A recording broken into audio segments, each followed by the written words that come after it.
When you wish upon a star, makes no difference who you are. Dreams can come true. Disney on Classic. Here I am, Pinocchio. Sang When You Wish Upon a Star through a pretty big earthquake. It was so fun. I recorded a Japanese version. Kagayaku. Little did I know I would still be going back 11 years later. So grateful. When You Wish Upon a Star is just classic Disney. It had to be done. You know, that idea that if you wish and you hope and you dream and probably work at it too, dreams can come true. 11 years ago, I did my first Disney concert tour, which was an incredible experience. And I actually played Pinocchio. I got to perform all around Japan for 3.5 months. And we had a 55-piece orchestra.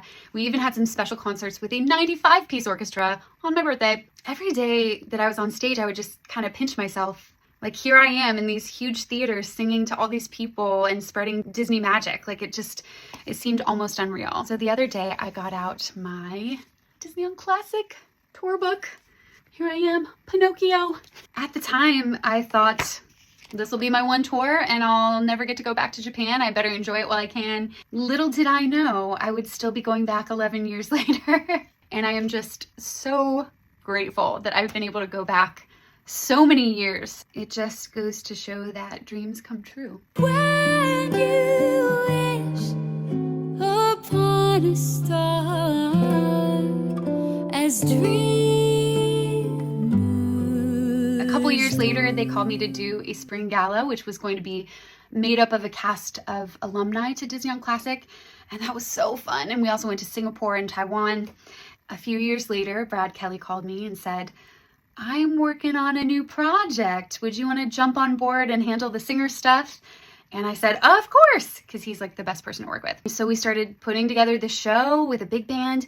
Eventually it was called Disney World Beat. This year will be our 4th tour in Japan, and I'm so excited. If it weren't for the Japanese fans, I wouldn't be able to come back year after year and sing these gorgeous Disney songs. So as a huge thank you to all of the fans in Japan, I recorded a Japanese version of When You Wish Upon a Star. My very first tour, we would end the concert, Disney on Classic, with the Japanese version of When You Wish Upon a Star.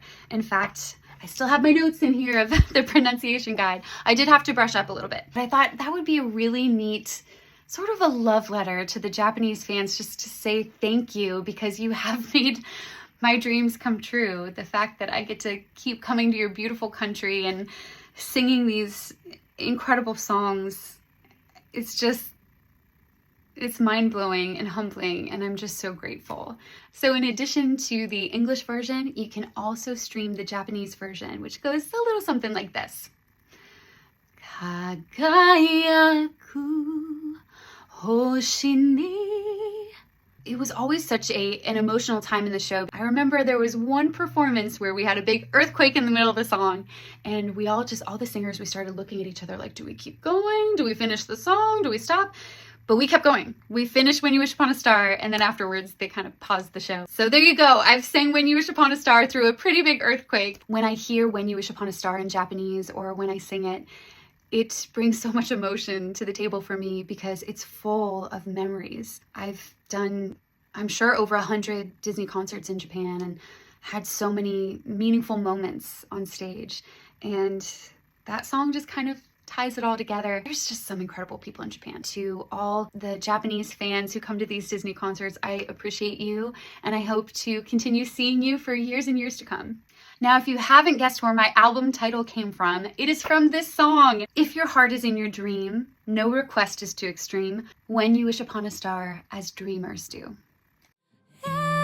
Anything your heart desires